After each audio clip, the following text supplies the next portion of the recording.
Yes, it does. Hi, Shu. Okay. I'll say a prayer in Chinese about unity. Thank you very much.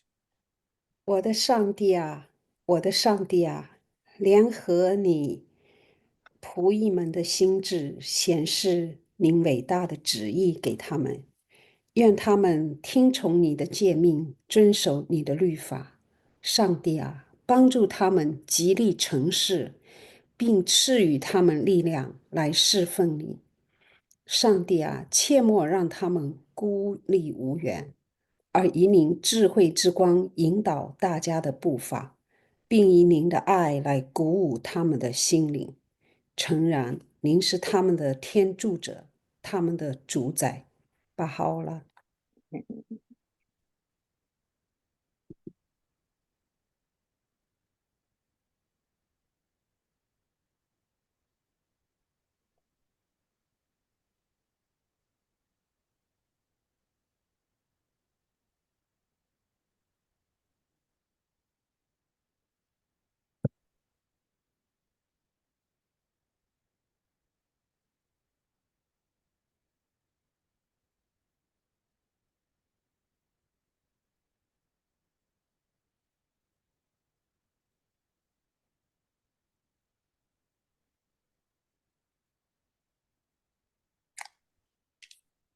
Oh mio Dio, lascia che la tua bellezza sia il mio cibo e la tua presenza il mio nettare e il tuo compiacimento la mia speranza e la lode di te il mio agire e il ricordo di te il mio compagno e la potenza della tua sovranità il mio soccorso e la tua dimora la mia casa e la mia dimora il seggio che tu hai purificato dalle limitazioni che sono imposte a coloro che sono separati da te come da un velo. Tu sei in verità il possente, il gloriosissimo, l'onnipotente. Baha'u'llah.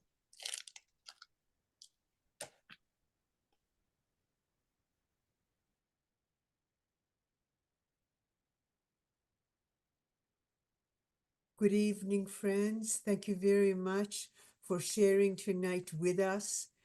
We have Dr. Etemad with us tonight for the second time, speaking about staying positive and unifying in the face of world events and political turmoil. Thank you very much for this. You asked us to create a follow-up session, and I'm sure that many of the friends who were not able to make it tonight, they will watch it from YouTube. Tonight we will discuss practical ways and the how-to, and that's please focus your comments and questions on that direction. Dr. Etemad, usually our friends send us beautiful bios and tell us which university and which are and Dr. Etemad send me this and I will read it for you. I'm not guilty in that. I'm so glad you're seeing his face laughing. So I will be reading this, and I hope your friends are here and listening to this. I'm glad you're laughing. Kambeze, first of all, he's a doctor. Kambeze Etemad is a certified human being, complete with a lifetime of verified moments filled with joy, grief, love, loss, pleasure, pain, inspiration, virtue, wretchedness, insight, stupidity, perception, blindness, beauty, hardship, creativity, stagnation. I can see that some people like Gary are giving us these big smiles. Anyways, success, failure, humor, inappropriateness, mistakes, wisdom, petulance, screw-ups, and learning. He holds an honorary doctorate in not taking oneself seriously from the School of Life and won the 2023 Global Prize for laughing at one's self. And I take pride to forcefully make myself his aunt. And so next time you join us, please add that part to it as well. For sure. Please go ahead. Okay, let me get, it's not that many slides, but let me get the slide. Okay. I think I lost you. Oh, there you are. So let me get that going. Okay, now.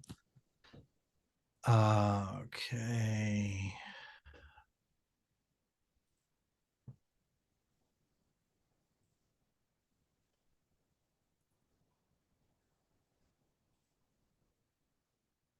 Okay, can you see that slide? Yes.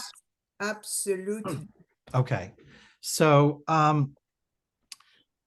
after the previous talk and discussion back in March on this subject, I was messaged or emailed, or I had one phone call actually with Jiwan, and they all kind of revolved around very similar questions. And it had to do with the fact that after the presentation in March and the general sort of feel-good discussion, there was a desire to have the kind of conversation about, okay, now that we have the overall positive view, what do we actually do on a day-to-day basis in a world where life is really hard and the world is very scary? And how do we take these optimistic ideas and actually do something about it, especially if that wonderful future that was discussed in that presentation is probably not going to happen in our lifetime. So what do we do? And what does it really look like? Nitty gritty, nuts and bolts kind of thing. So actually, G1 was the first person, and we actually had a phone discussion that I actually found very interesting. And I said that I would pass this request on to you, Firuz, about is there a way to have a more of a discussion about this? And then, interestingly, within the next couple of days, I got, a couple of texts and emails that basically asked sort of a similar kind of thing from different friends who had been part of that. So this idea was hatched about having a part 2 where most of tonight will be devoted to actually having discussion, and that I wouldn't really give a presentation. I will, I might give a little bit of a summary, and I will go through the last 2 sort of practical slides from the previous presentation. But the idea is that that I wouldn't do a lot of talking, and that, people would sort of go through the same process of, raising your hand or submitting a question or comment through chat. And Firuz, you would be the gatekeeper for that. And that I may not comment on every comment because I'm here to learn too from other people's discussion. But, I'll try to help keep us focused on talking about the practical how-to of this. So before we do that, let me spend just a few minutes giving a very quick sort of overview of that. So this whole thing was about the fact that we have world events like what's going on in Israel and Gaza and the Ukraine and Russia and the transition of power in the United States and the degree of tension and and concern and polarization that is happening in the world about different policy issues or different political issues or different world events is getting very intense, even among Baha'is who our teachings talk about staying nonpartisan, yet our reflexes are actually unconsciously making us sort of fall on one side or another of various discussions and debates, and trashing this leader, or praising that leader, or demonizing that leader, or this platform or that issue. And that's sort of really not the way the world needs to be working anymore. So what we covered in the presentation was the big historical processes that are going on in the world of breakdown, of disintegration, and of integration, that new ways of seeing things and new ways of doing things have been slowly emerging over the past 150 years. And at the same time, the old way of doing things that we've been doing for centuries and millennia are really falling apart and clearing the way for these new ways of doing things to gradually get stronger and stronger and take root and get traction.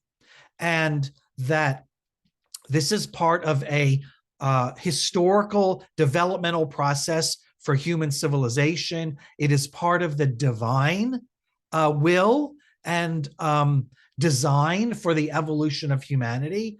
And this doesn't only involve Baha'is. This is a global, worldwide process, and people can choose to be part of the disintegration or part of the integration. And the Baha'is are not the only integrators out in the world. So based on all that, we took a look at some examples of that in past history and in current history. I gave a little bit of attention looking at the American political system as an example of the old way of governance that is proving itself to be just utterly destructive, not because of a particular leader, but because the system itself is based on principles like partisanship and special interest and other things that just are no longer tenable for moving humanity forward. So at the end of all of that, we got to these what to do now slides. So the first thing to focus on in what can we do now is learning about the ideas and the principles and the systems that are being talked about, that are being practiced, that are being developed, that are being advocated. Okay, some of them are in the Baha'i teachings, but a lot of them are in the world at large. What are these ideas? What are these principles? What are these systems that are bigger, that are wider, that are deeper than the way the world does things now, that helps to bring out the best of humanity?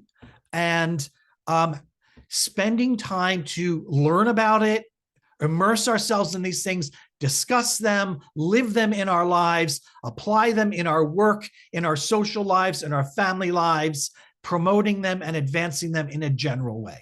So that was the first thing that talked about what can we do now. The second thing was integrate. And we talked about what integrating means. It means learning how to take the best that every side of an issue has to offer. So for example, in my experience, when I look at some social issue in my country, the Republicans will say one thing, the Democrats will say the other thing, another party will say this, another party will say that. And the reality is that each of these sides has something of merit to say, and each of these sides has a lot of garbage that they say. And we need to learn how to separate out the merit from the garbage of each source and bring the good stuff together and integrate it so we can look at all of the best points of view, no matter where it's coming from, and come up with a bigger, better way of looking at any particular issue. And I can share some examples in my own life of what that looks like, maybe as part of the discussion. So when we do that, whether we're talking about solving a problem in our local community or we're discussing an issue that's happening in our particular countries, or we're talking about a world event, we need to learn how to see that whether it's Israel and Palestinians in Gaza, or something in our local community, or something in between on a national level, every side has some meritorious points and every side has some not so good points. And we need to learn to see the merit wherever it is and put all those together to come up with a way forward, little or big in terms of issues.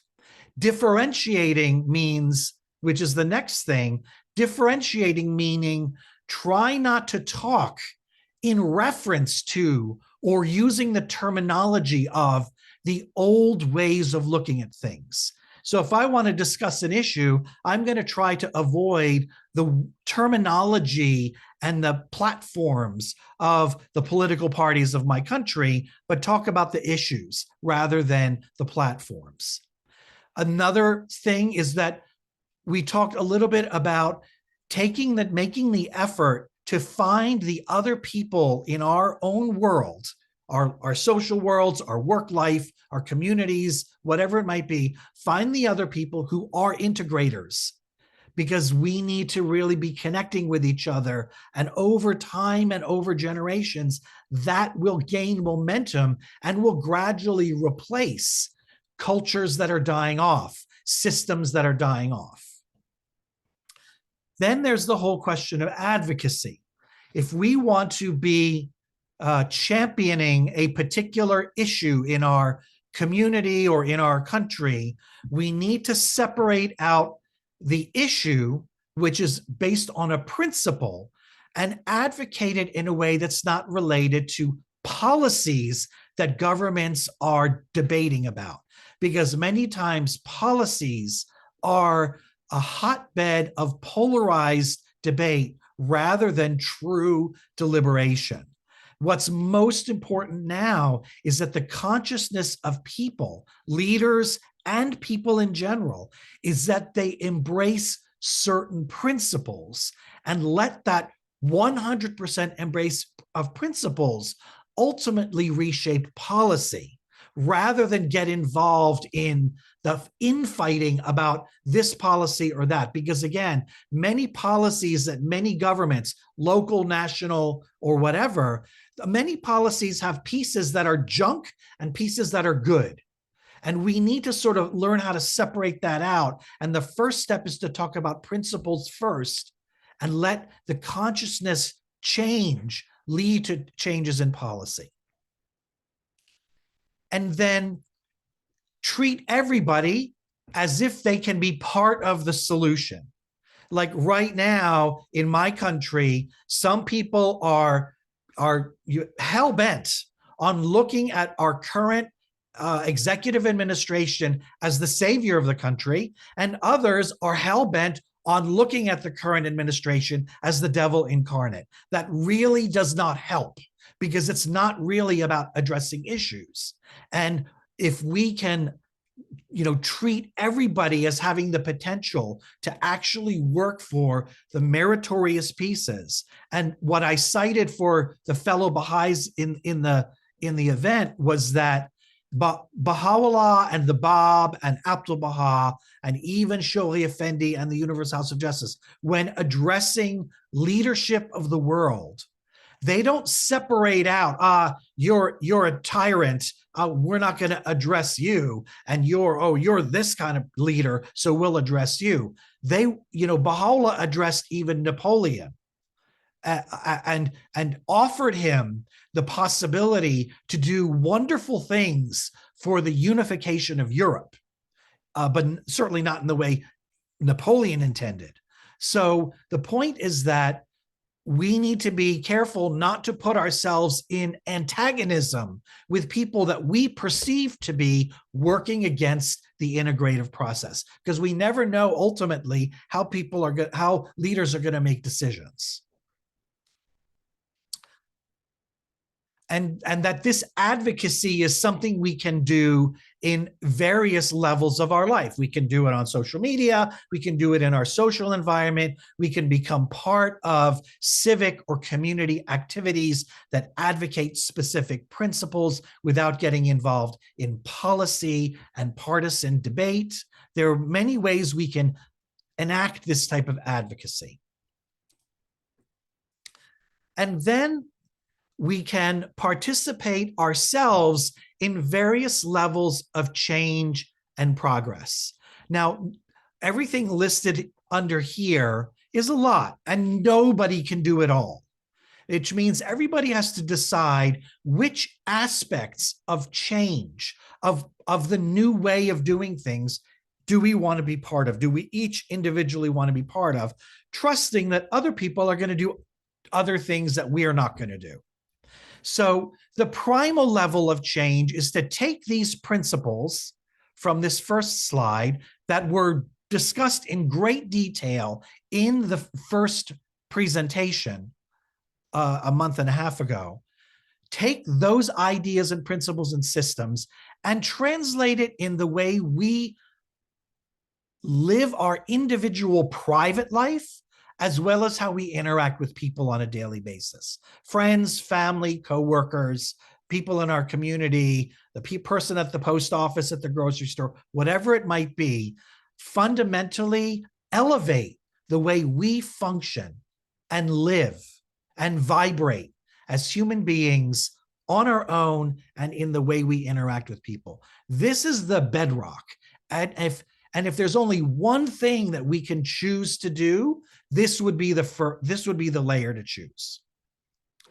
Another level is maybe you want to be an activist for either social or economic action or outreach or programs that help uplift different, sections of the population, or become part of the civic process where, as citizens, in a nonpartisan way, we can raise the issues we want to advocate, the principles we want to promote, so that it does impact governance and the civic process without degrading into partisan debate. And then there's the whole idea of becoming part of the society that is yet being built that will ultimately replace the old ways of doing things. And we use the metaphor of the caterpillar going to the butterfly and talking about what's called the imaginal cells. These are butterfly cells that are inside the body of the caterpillar that at a certain point they turn on and they start behaving like butterfly cells. And at first, all of the caterpillar cells, they attack it as if it's an infection. And so there's this constant killing off of imaginal cells for many cycles, and there's a lot of dead cells on both sides. But over time, a critical mass of imaginal cells begins to grow, and they start to connect with each other. And little by little, as the caterpillar is literally turning into liquid, the butterfly actually is forming in it. That is the metaphor of us be part of a new way of doing things and doing it with other people. And so this imaginal society as an alternative that slowly grows over several generations. Now, Baha'is see that their own community is an integral element of that new alternative society, but certainly not the only piece. And so what are different ways we can be part of a new society? Well, the way we interact in groups and the way we adjust our cultural activities so that they gradually become the new cultural norms that reflect the principles of the oneness of humanity, the advancement of women, social equity, social justice, racial harmony, and other things that are part of those principles. They can just become part of our general culture. And I've seen this happen in my life. 99% of my life, I am swimming in environments that are that don't share my beliefs as a Baha'i. And I'm not in the business of like pushing that stuff on other people, but I can live those principles in the way that I treat people that normally, for example, in a hospital, normally doctors treat other disciplines in a certain way. And I made it a point not to behave like that. I made it a point that when I sat down for lunch, I didn't have lunch with the other doctors. I'd sit down and hang out with the nurses or with the social workers. Or if I'm a white guy working in a hospital that works in a Black neighborhood, I'm going to hang out with the Black folk because that's part of being part of a different culture. And everybody has to decide what that looks like for themselves. And when I conduct a treatment team, for example, as a physician, there is the medical model for running a treatment team, and there's a more enlightened model of consultation. And so that's how I chose to do it. I'm just giving an example. That's part of sort of creating new cultural norms in whatever social or work environments we're part of. Another way to be part of the new, embryonically new society is making economic choices that are enlightened in one form or another, either as a microeconomic actor, meaning one person choosing, oh, I'm not going to buy from that store anymore. I'm going to go buy from that store because of this or that or other principle. Or if I'm the CEO of a corporation and I'm inspired by these principles, I will see how my macroeconomic decisions might be different. This is an alternative. This is a way. And what I see in history is that leaders often follow economic choices. They'll make it sound like, oh, they're so noble and they're so this and that. But the reality is that a lot of times political decisions are made out of economic necessity. So if economic actors, big and small, start informing their choices with the principles they are learning, over time, economic patterns will evolve. That's already happened. That's already happening. And then, so then we could do work and professional. So for example, not just the example that I just gave, but for example, as a physician and a healthcare provider, I'm an integrator, which means that I believe that, I'm an MD and I work in the conventional medical healthcare system, but I'm also aware that there are some serious flaws in the conventional MD model of health, that other approaches to healing actually have very valuable, absolutely critical, it's not even fair to call it contribution. They have a voice that's equally important that needs to be part of a larger integration of all approaches to well-being that will create an entirely new approach to healthcare. And it's slowly starting to get some traction. And that's just me talking about my particular work experience. But that's, again, another example of being imaginal, being in the future, but trying to do a little bit of it now. These kinds of changes can propagate over time, and then we can become part of grassroots communities, whether that's, for example, where I live in Pennsylvania, there are Buddhist collectives that are doing exceedingly enlightened things. There are Quaker collectives that are doing amazingly enlightened things. Of course, there are the activities of the Baha'i community too. And there are non-religious collectives and organizations and societies that are doing all kinds of things we can plug into or be part of, or at least connect with. And ultimately, these will become systems and processes that become bigger and bigger and ultimately will lead to new ideas about how to govern.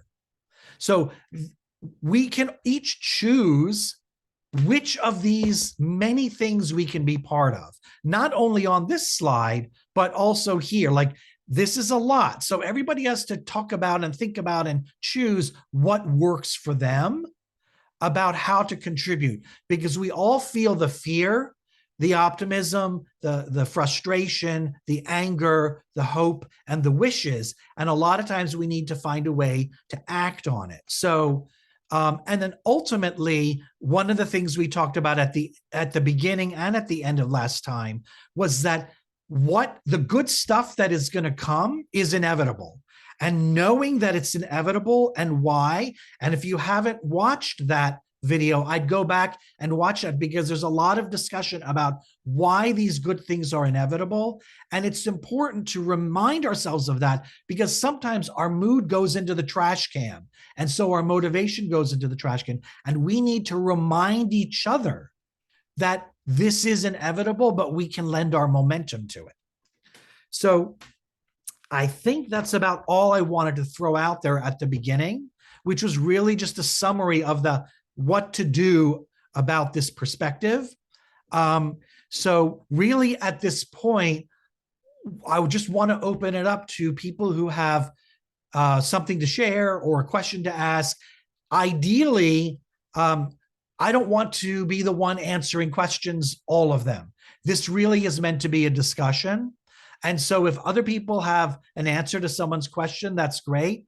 I definitely want to hear about what people are themselves doing in any of these ways or in other ways that are not on these slides, about how they are contributing in a non-destructive, positive, integrating way to the path towards the future without getting entangled in all the crap that the disintegrating world can pull us into.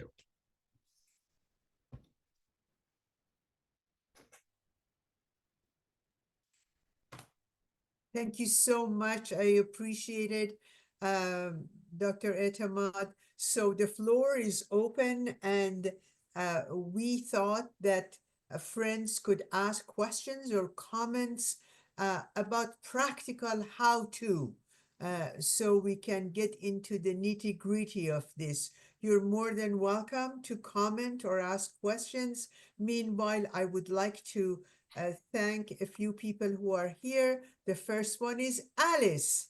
Alice, we waited for you, but you were a little late, but it's okay. So that's fine. Thank you very much, Nahi June, for being here, and there are Neely John, the rest of our friends. Appreciate it. Thanks. Hi. Please feel free to, oh, Alice, do you have a comment? One of the things that I like to say, I guess a lot of these discussions and Zoom, a lot of times I'm the only Black person here sometimes. And I noticed that from a long time working before I became a Baha'i, I was an occupational therapist. So I was the only Black someplace with white people all the time. And it takes, well, I'm gonna tell you, it takes a lot of prayer to work in that environment. And you talk about economics, we talk about, you know, I wasn't wanted there because I made X amount of dollars. And I learned that working, I know that they would pay my white counterpart for the same job, same degree, same thing that I had. They was paying them more money. Yes. So you got to work in this environment. Plus, they was not nice to me. My supervisor was hell, but I learned how to pray and use the word of God to go to work every day because I had 6 kids to feed. I'm finna tell you a little story of a lady not too long ago. This happened at the grocery store. This lady and her mother, they was white, the lady was Black. They did so much stuff on the job for her to get her fired off of her job to keep from her making money in this job. Well, the day I was at the grocery store, the Black lady saw the white lady. It's a sad story, and I'm still having tears. And I jumped in. I never jump in fights, but I jumped in this fight. And the white lady wanted to apologize to the black lady. And the black lady just was not hearing it because you have caused me pain. You caused me suffering. You made me quit my job. She quit the job and went to work at the next job, which the girl mother worked at. And she was even worse to this black lady. And I jumped in. I said, wait.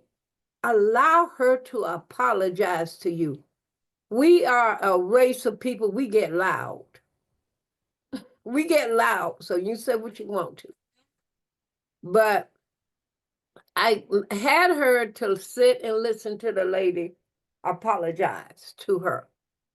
And she said, I know my mother was very mean to you, but at the end of the life, they prayed for forgiveness. Let me tell y'all, God works. That lady and the white lady and the black lady got together because they had prayed for forgiveness. So she could tell that lady she had asked for forgiveness, but they didn't know where she was at. We cried because God is not dead. And he sent her back and let her know her mom had asked for forgiveness before she died. And she was there hoping to ever run into her so she could ask her for forgiveness. You see, we come together, but we don't want to acknowledge he's still playing games. We still playing games with ourselves. We ain't playing games with somebody else. We have hurt people. Baha'u'llah has given us forgiving prayers. You might as well start saying them. We're going to leave this earth.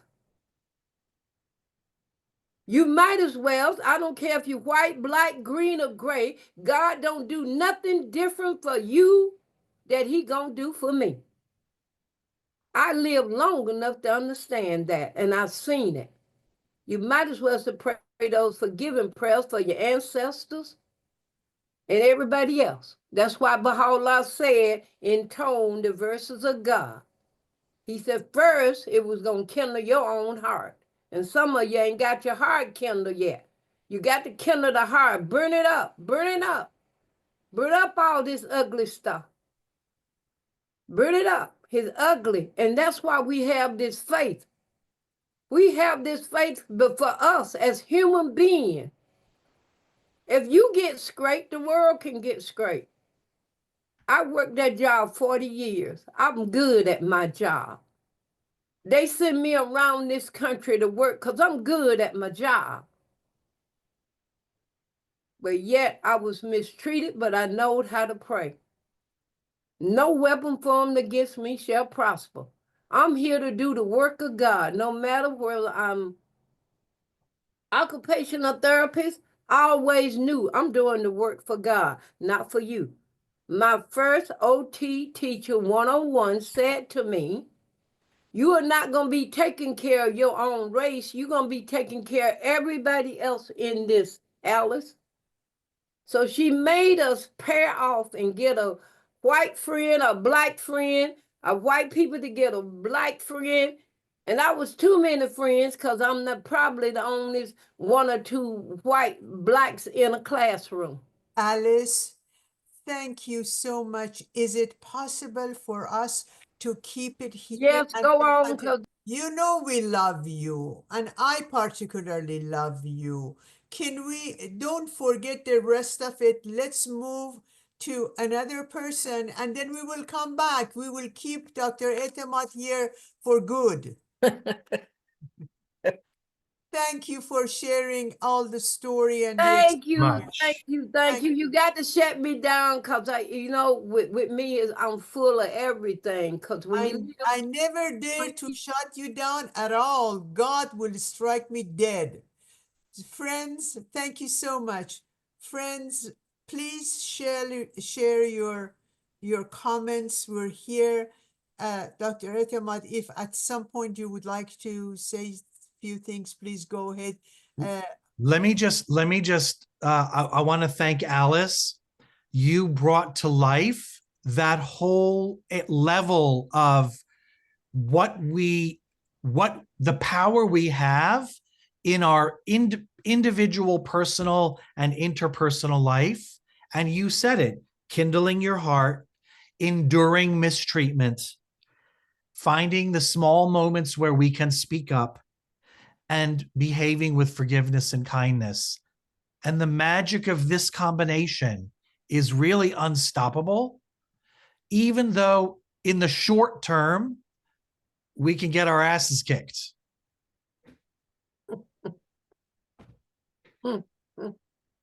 yeah. Thank you.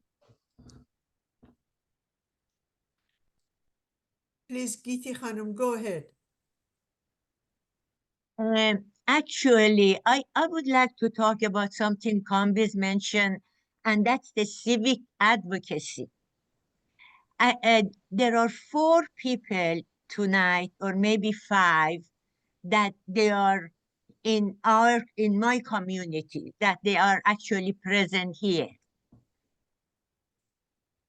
And actually, this is a part of our 9-year plan, and that is community building. We should not hesitate to think that our civic representative, now I'm talking about small towns like where we are. In Radnor Township, I think the population is about 40,000.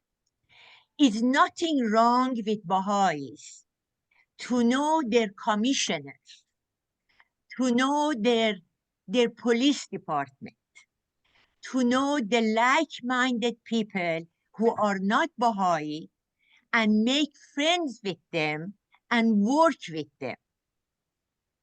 Because sometimes as Baha'is, we think that the fact that we are not supposed to participate in partisan politics, we cannot do anything for our township, for wherever we live.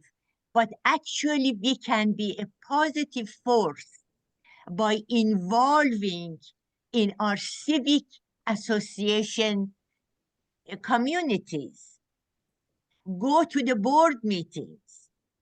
Go and, when there is a chance, just tell them about your holidays. Tell them about who you are. If there are some parades, something that as a group you can participate, go ahead and do it. And it not only it makes you feel better, but actually people get to know you. Join NAACP of your area. Just go to their meetings.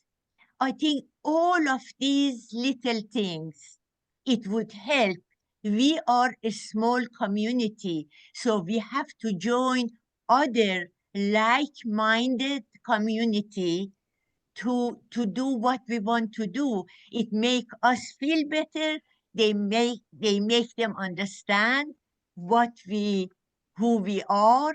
And truly, I think some of the people who are in our community here, they witness to that in our little township, people know about the Baha'i faith. And we are told that we are peace-loving community. I am not talking about big city, Philadelphia. We are just 20 minutes from Philadelphia. I'm not talking about the big cities. I'm talking about the smaller areas.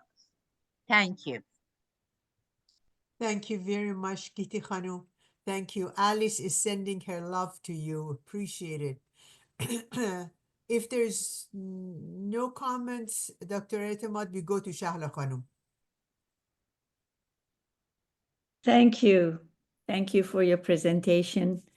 And I want to say to Alice, I hear you. Thank you for sharing. I want to talk about my own culture, and I won't call it Persian or American or Canadian, because other Persians or American or Canadian may see themselves differently or their culture differently. In my culture, it's very fashionable to sit together and complain about anything and everything. We love it. We thrive on it. We drink our tea, we have our cookie, and we talk about everything that's wrong. And my father would come into the room and say, get up and do something. And I think we forget that the more we live on the negative, the more negative our lives become. And the more we live on the positive, the more positive our lives become. And sometimes we look at another culture and we don't see what they have gone through. And I was sitting in the Baha'i Center in Birmingham, Alabama, and suddenly realized that there was a Persian and there was an African American, and they really had the same thing happen to their ancestors. The ancestors have been mistreated, put into prison, enslaved, beaten up, killed, hung, and suddenly realize that all our cultures, we have had this pain, and often we add this pain to our own. I'm wondering if we don't realize that we are in the best of times.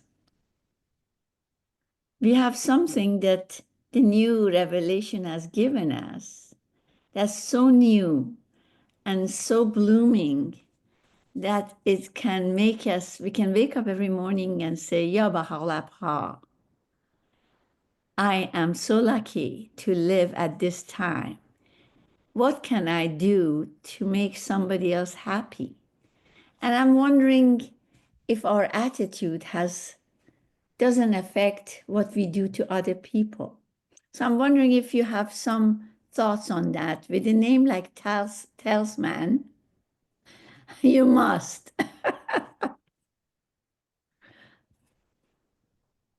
I think that's definitely the base of the pyramid, no doubt. And it has to do with something that is certainly not unique to the Baha'i teachings. And in the generation that I was part of growing up in the United States, where I heard it most was in the words of Dr. Martin Luther King Jr. about how to take the divine and the sacrifice of walking the sublime path and turning it into the little quiet private things we do that make up what he called the content of our character. And that was the starting point, that was the bedrock. And it's not new. It's not in the, it's not exclusive to the Baha'i teachings, but certainly the Baha'i writings refer to that. It won't be an organized campaign of teaching. It won't be the size of our numbers. It won't be because of our enthusiasm or how well we explain things. Shoghi Effendi says, one thing and only one thing will unfailingly and alone secure the undoubted triumph of this sacred cause. And this is the cause of the oneness of humanity, not just specifically and only the Baha'i faith. One thing and only one thing will secure its triumph. And he says, namely the extent to which our own inner life and private character mirror forth in their manifold aspects the splendor of those eternal principles proclaimed by Baha'u'llah. And those principles are about how we treat other people. It's not about our theology. It's not about progressive revelation. It's about the oneness of humanity and all of its derivatives of, do you treat another person as a soul? Do you treat yourself as a soul? Do you protect yourself and others' soulfulness in the way you interact? In the ways that don't get put on YouTube, don't get put on social media, are not going to be part of a reflection gathering report. None of inner life and private character. This is where the magic is. So it's actually something that's never going to make it to the New York Times or to, any report.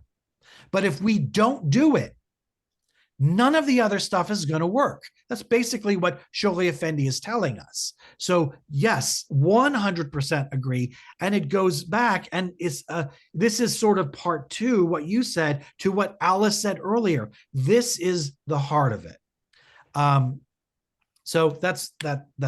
Can I add one more thing? Also, let's get to know each other's culture and history. It was only when I went to live in Alabama, I came to realize the agony of the African American. And I thought, I need to know the history. So I watched The Eye on the Prize and cried my heart out. I watched the movie The Children's March. I went to the museum and I really got to know the history and the pain of what the African American is talking about. So when I said to Alice, I hear you, I come from a place of knowing a little bit, not really 100%, but having touched, seen a little bit of the pain. So I think when someone talks about what has happened to the African American, we can't put it under the carpet. We cannot do that. We have to talk about it. Yes. Thank you, Shahla June. Appreciated. I just want to say something right here to her. Absolutely. If you've never been to the Afro Museum in Montgomery, Alabama, it's like going on a pilgrimage. I cannot endure the pain and suffering in that museum. I've gone a few times. That is a hard pain to endure. And the pictures there to watch. I think you need to take a tour and go there and look. And not just for my pain. My grandfather sit us at the table and told us we could not afford to hate. That's right. He preached that every day. I love because I want to love. I give my permission to love you. My love is like the sunshine. You can't put the sunshine out. It shines under the clouds. The sunshine shines in my hurt, in my pain. But I would never mistreat you because of what we have gone through in this country. Young people, young white kids know nothing about the history. They know nothing about that I went to an all-black school. In my little town, that's what I did every day, talk to those white kids. They never knew it was just black schools in Alabama. Those kids don't know. And I was like shocked the day I found out. They didn't know that. They always thought it always was integrated there. They thought they all went to school together. But we actually had black schools in Andalusia, Alabama, and had white schools. You don't have that now. We cannot have that now. We don't allow you to move in the country and your kids don't mix in the school. We'll bus them back to the city so they will have that experience. In Andalusia, Alabama, I praise my little town because we don't do it anymore. We will Right. not allow schools that just have black kids and white kids. We have them right here in Michigan. So we still having that stupid mess. Alice, thank you, thank you, thank you. Love you. Thank you, Shahla June. We have Isabel. Before I ask Isabel, Gary, you're very, very welcome. We realize that you're a bit late, but we know you were very busy today. Don't go away. Stay there, okay? Smile. Thank you. Isabel, go ahead. Yeah, first I want to thank you very much for both the previous presentation and this one. Something that really I've been thinking about since the last, and I've talked to several people about it, the whole analogy about the living in mush and then sort of cells forming and the reorganization of turning from a caterpillar to a butterfly, and that there's that period. Well, I kind of think we're living in the mush right now, but but one of the things that strikes me is the use of language and how things have been. We have to take certain things back. For example, one of the things that strikes me is that the Constitution of the United States of America has been a beacon for around the world as a spiritual and social and political document. But there's three things in there that were entrenched: life, liberty, and the pursuit of happiness. And it strikes me that Abdu'l Baha always asked people, are you happy? And I don't think happy people hurt other people. Like, happy people are in a place where they don't have any joy in hurting other people. It's unhappy people that do that. So all these oppressors and perpetrators, we need to pray for them, because those people are deeply unhappy. Now, the other thing that strikes me is that happiness itself, every reputable study on happiness says that the most happy people on this planet are people that are in service to other people. That's right. So the pursuit of happiness is actually the pursuit of service. It's not the pursuit of wealth. It's become misinterpreted that the pursuit of wealth is the route to happiness, but all the scientific indicators are that happy people are people that are in service. So I think we need to take back those things that somehow have been twisted and interpret them back. Even like the word religion, and this has struck me for years.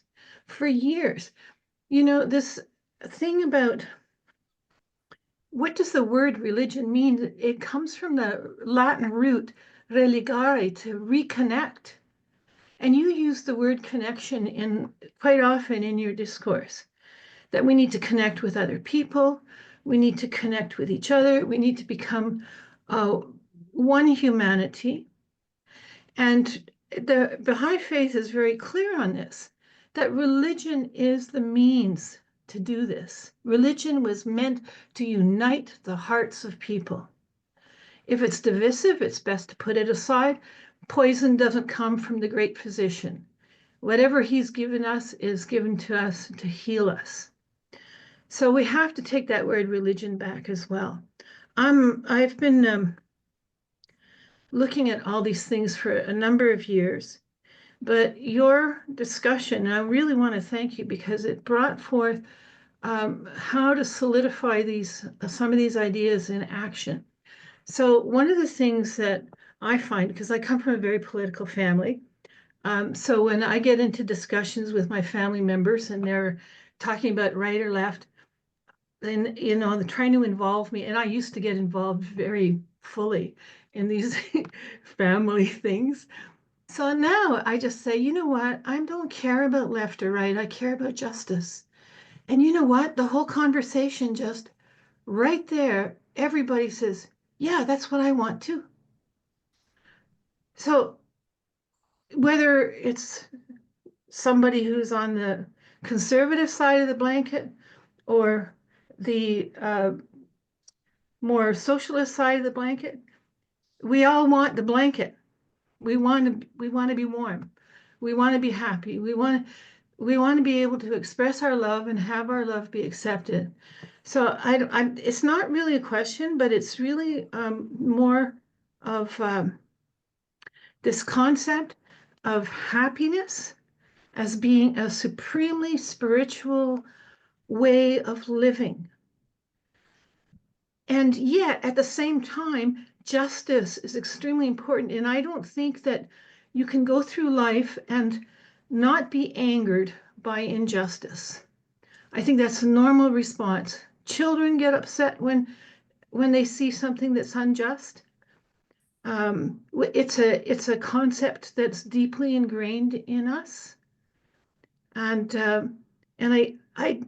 for me, the most difficult thing is handling that anger, because we have a tendency to want to focus our anger on something or someone rather than always looking at it from the point of view of what's the principle here. What is it that we all want? I don't know. I just wanted to add that because Love it. that mush thing really inspired me to take a look around and going, we're living in the mush. Totally. So I want to be one of those organizer cells. Yeah. So that's propelling me now. And it's just sort of when I get invited to speak someplace, I want to focus on that, on happiness, on taking back the language, looking at what reunites us, which is religion. And, my friends who are Catholic or Jewish or whatever, yeah, get to the heart of it. It doesn't matter.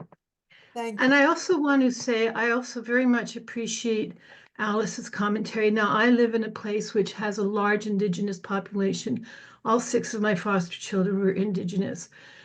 So I know very much how people have treated them in the past. But I always remind people that it's the weeds, the things that you think are the weeds that crack the pavement. And the pavement of this world is crushing everybody. So look towards the weeds, because the weeds are the ones that crack the pavement. Mm-hmm.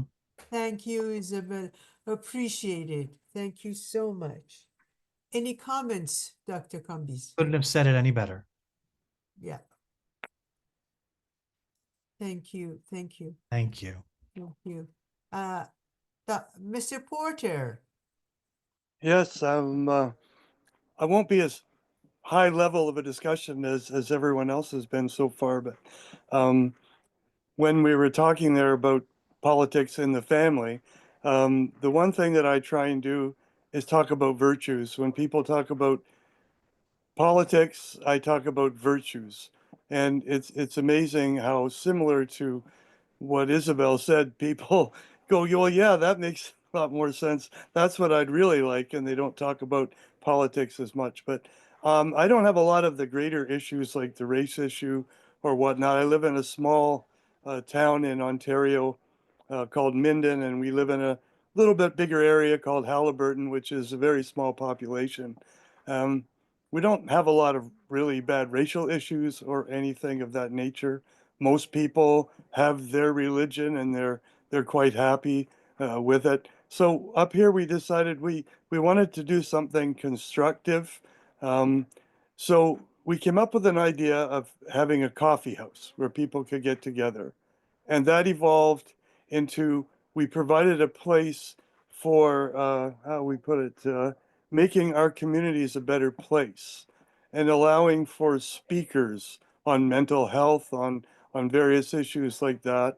And luckily we have musicians in the area so that we could provide some music and a place to go and speakers. And it's been really successful. And the only thing about the by faith that comes in is it says sponsored by the Baha'is of Halliburton.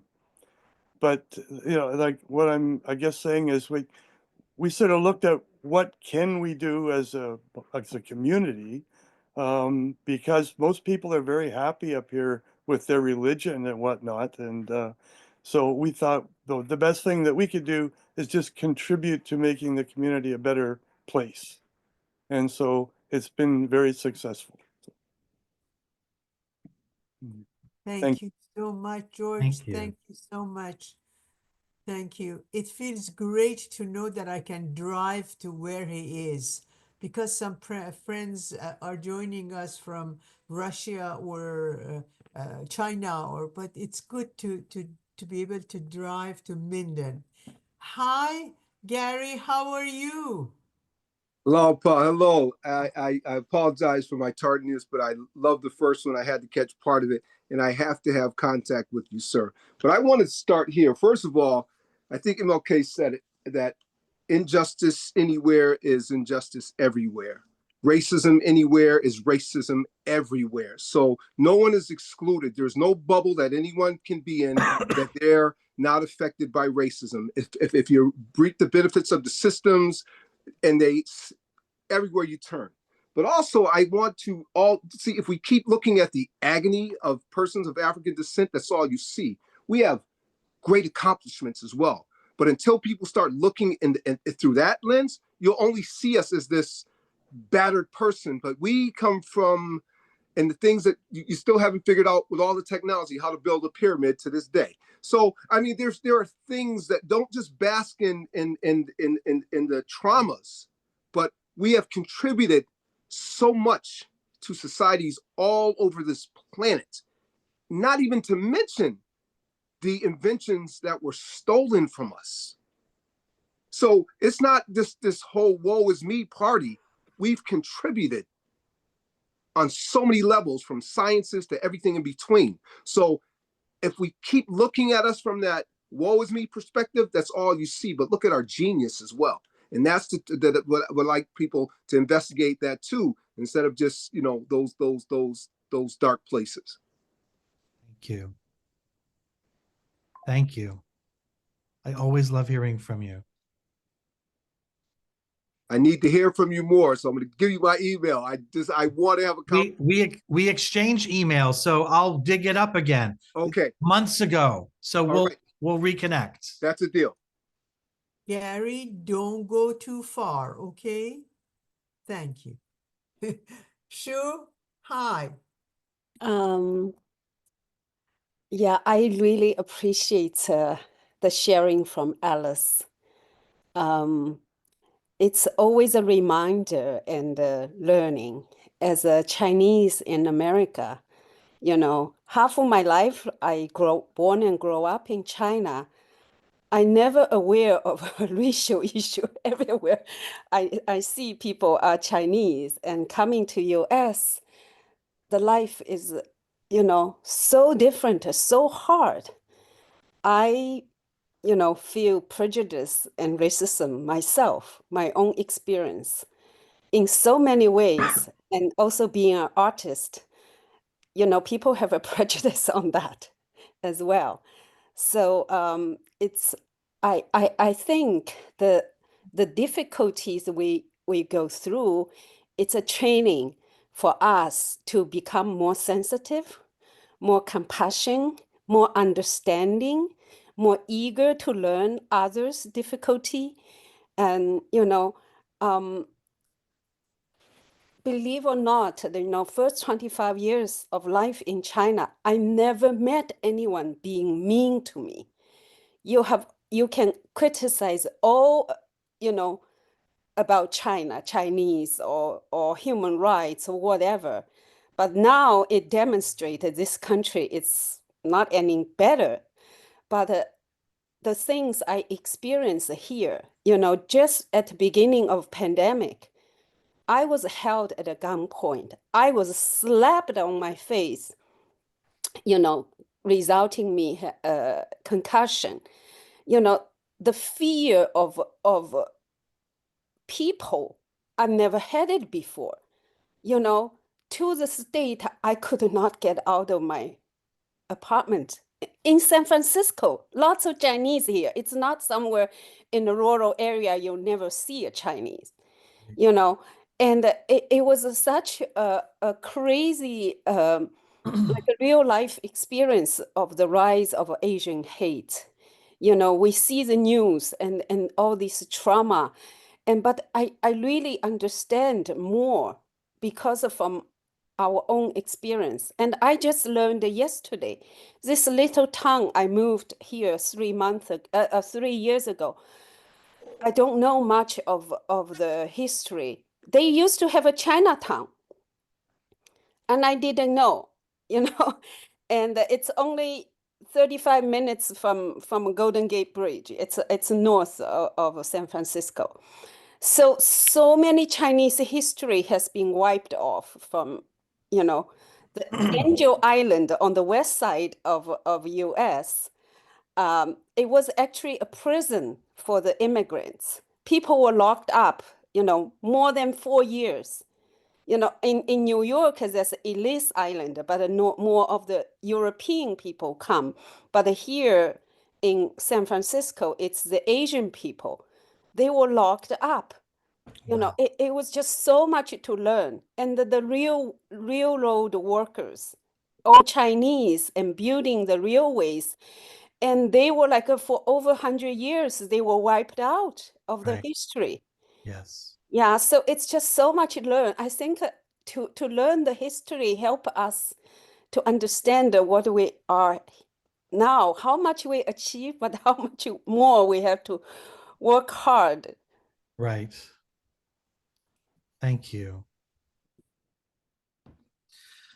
I want to share a few. I've been taking notes of everything everybody said, and some of those notes are things I'm taking as suggestions for me to think about what am I going to do in my life to be more efficiently use my limited time to contribute to the integrative processes of the world. But I also sort of, other things came up that are other things that I'd like to share. So I'm just going to go through them sort of in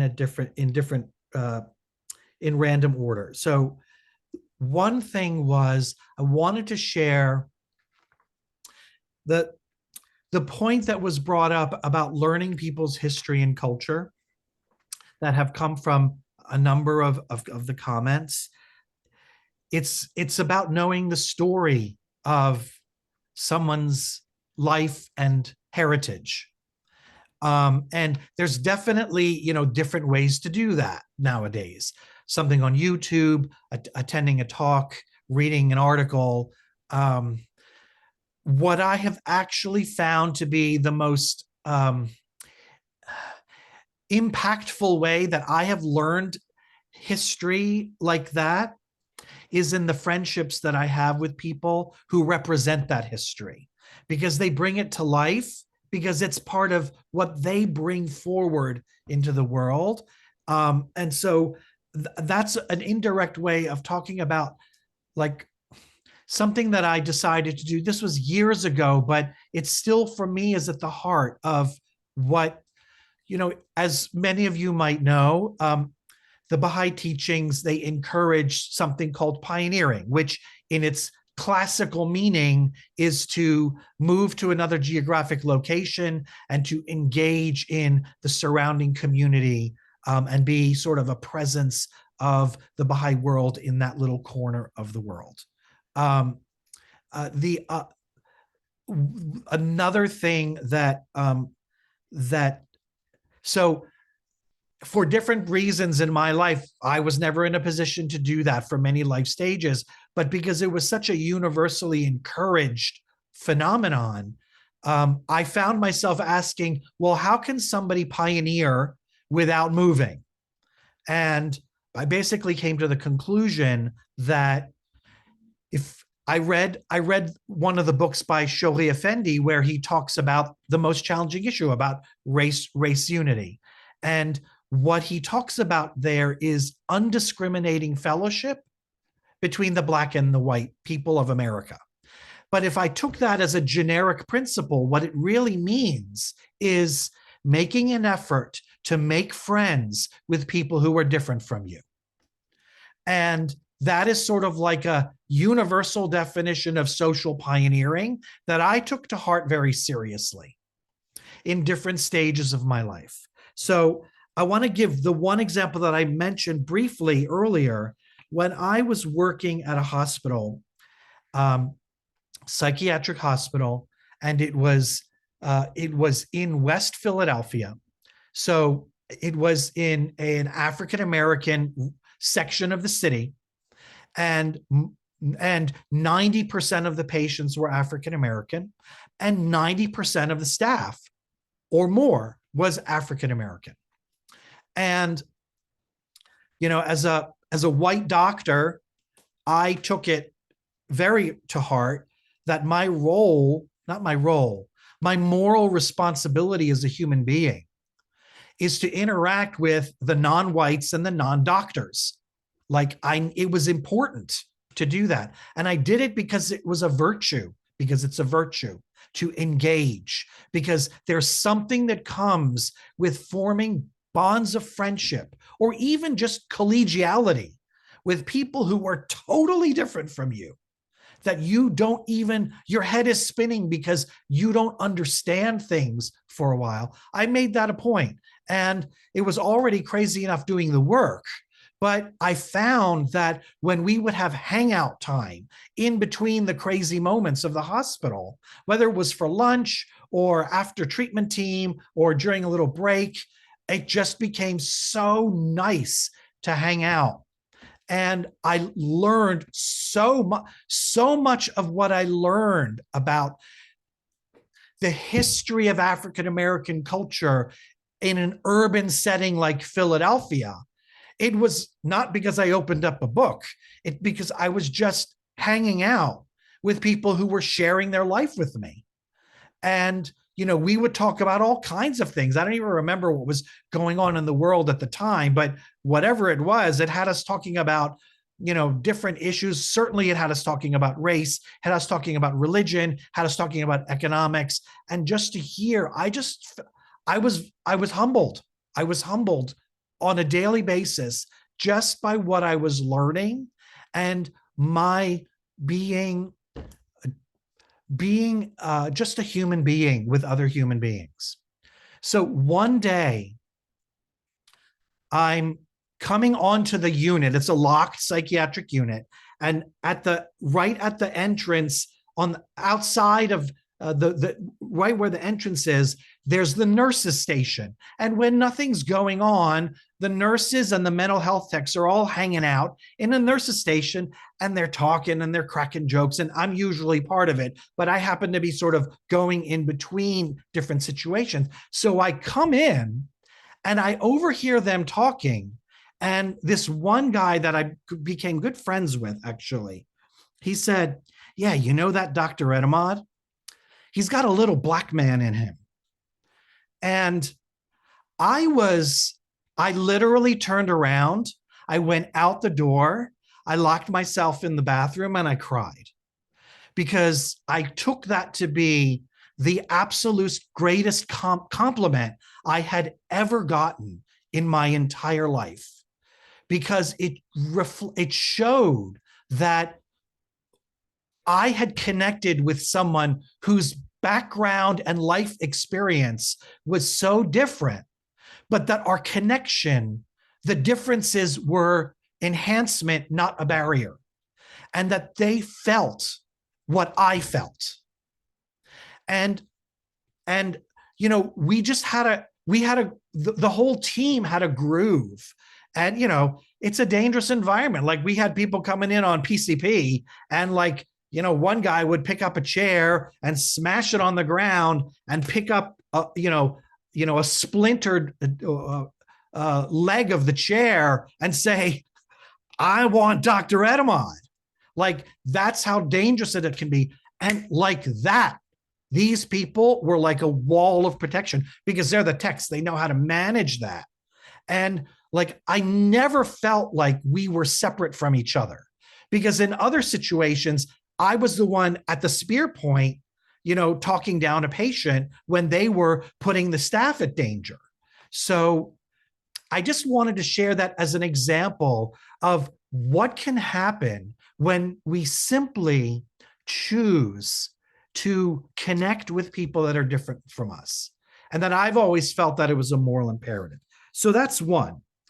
Another example I just want to throw out there is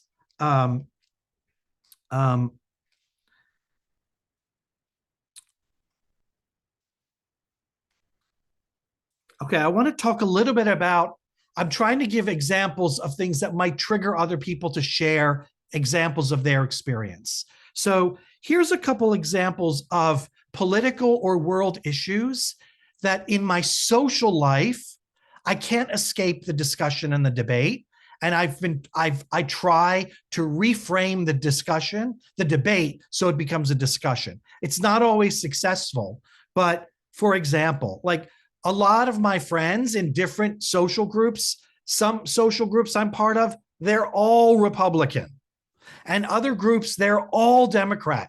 And they're not just right and left. They're like so left and so right. It's just too much on both sides. And yet I happen to be in both groups and hang out with both. And there are a couple of things that I've learned and that I see that I try to be part of both sides. So for example, science. Like both sides want to talk about doing what the science says, okay? But interestingly, one side won't look at the science of the environment that's out there, but the other side won't look at the science at some of the public health mandates that have come down from the left in the past 4 years. And, you know, so for example, like I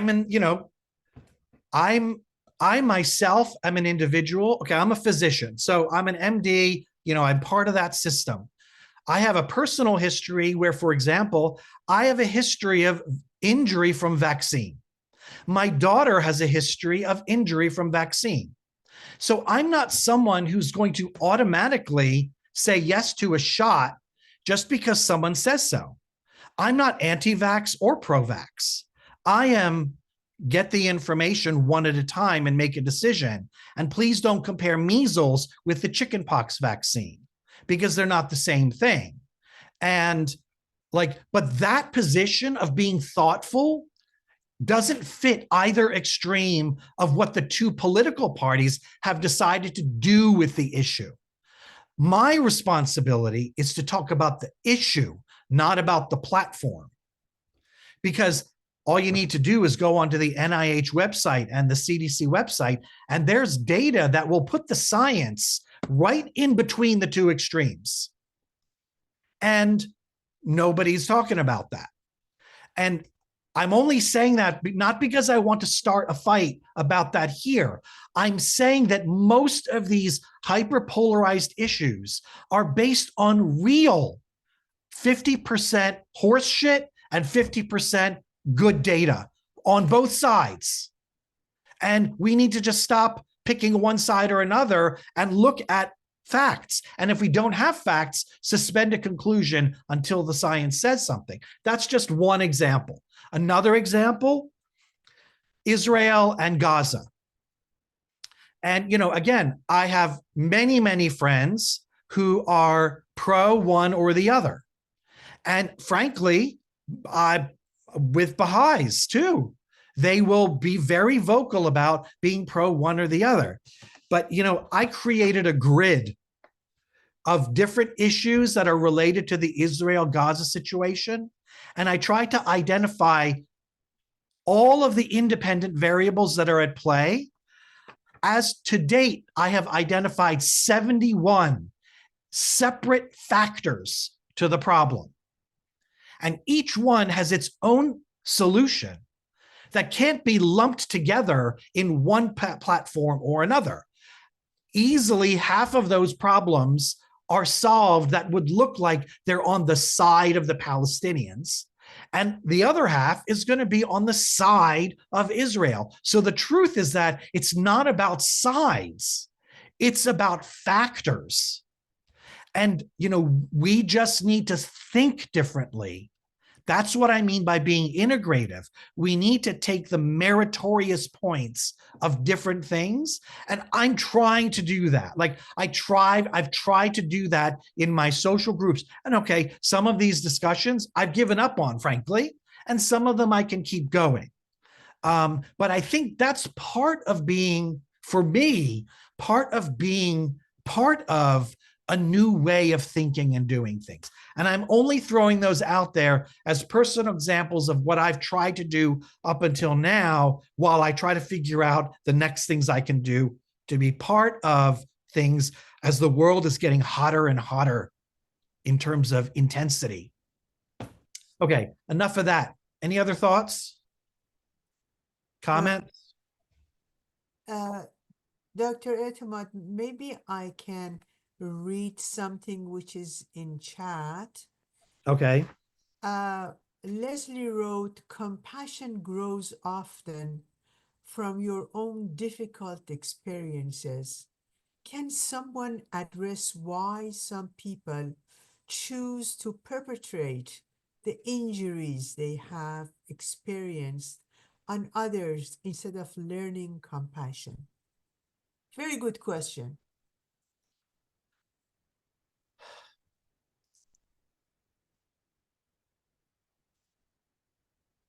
Some people have a reflex to run away from their pain.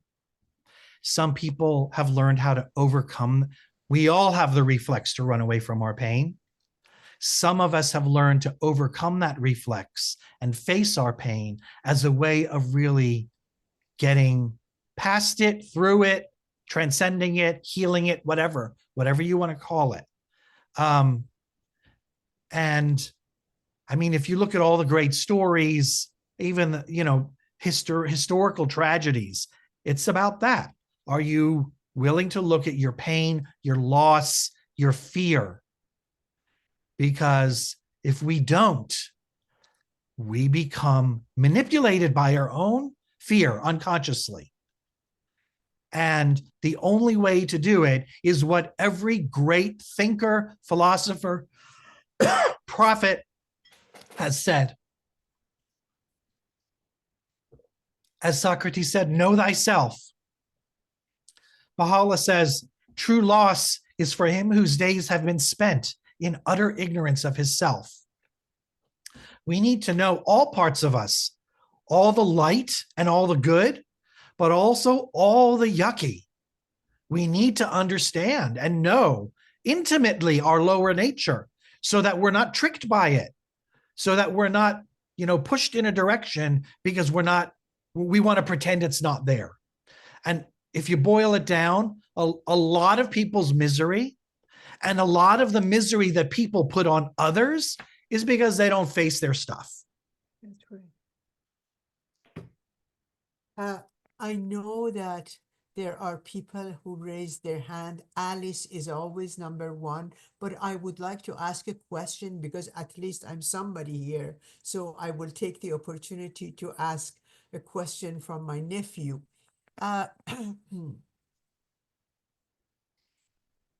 Is it possible, Dr. Etemad, that some people, because of their mental condition, their gene pools, the thing that they inherited from their family, they are less inclined to look at their problems and they become more and more problematic and create problems for others? 100%. And that is on a spectrum. Some people, the nature of the illness is so profound that even with treatment, it's an ongoing battle, and they simply don't have a lot of emotional bandwidth to go beyond simple psychological survival from day to day. And so expectations have to be adjusted for people who are struggling on that level. That's one end of the spectrum. Then there are degrees of that. And on the other end of the spectrum is someone who says, oh, I've got this diagnosis, that diagnosis, so I'm not responsible for anything I do, so I'm going to shit on you anyway. And so there are those who will use it as an excuse. And, part of not just mental health care, but even everyday life is to do character assessment, whether someone is capable or not. And if they are, how to encourage, empower. And if they're not or unwilling, how do you steer clear? How do you contain damage? And clearly, Baha'u'llah's writings, don't have a Peter Pan approach to life. He clearly acknowledges that there are certain types of phenomena in the way people behave, not just illness, but character, certain types of character and personality that are all close to irremediable. And it becomes a question of how to manage it. Thank you very much. Appreciated. Gibby wrote, great question to me. I didn't know it was to me, but anyways, thank you. Shalajun, go ahead, please. I'm so glad you brought up the issue of friendship. I deeply believe that if you live in North America and you look in the mirror and everyone you know looks like you don't live the reality of North America. So it's very important to make friends. And also, I find it helps to marry somebody from another culture. Until you have lived with someone, spend 8 hours a night with someone in the same bed, use the same bathroom, you don't lose a lot of your prejudice. You don't learn to give and take in the relationship and accept the differences and enjoy it. I have a house in Birmingham, Alabama, very near the university. On one side, I have a neighbor. She's a French Canadian, married to a man from North Carolina. He's Republican, she's Democrat. During election, she comes out, put a Democrat thing in the front yard and threw the Republican in the garbage. He comes home, takes hers out, dump it in the garbage, and put his in the front of the house. And that goes on all during the election. And I love it. I laugh my head off. And they adore each other. And absolutely, they have been married more than 25 years. Yes. And they have learned to live with the fact that one is very Democrat and the other one is very Republican. Right. And they have not allowed it to take away from their love. And I think that's what we need to do, is to learn to see the differences. And even if it's not the same thing as ours, that we respect it. So I'm wondering what you think of that. I think the mingling of diversity is the fertilizer of the world. It's the food of the civilization to come. In fact, I've dwelled a lot on diversity for a variety of reasons.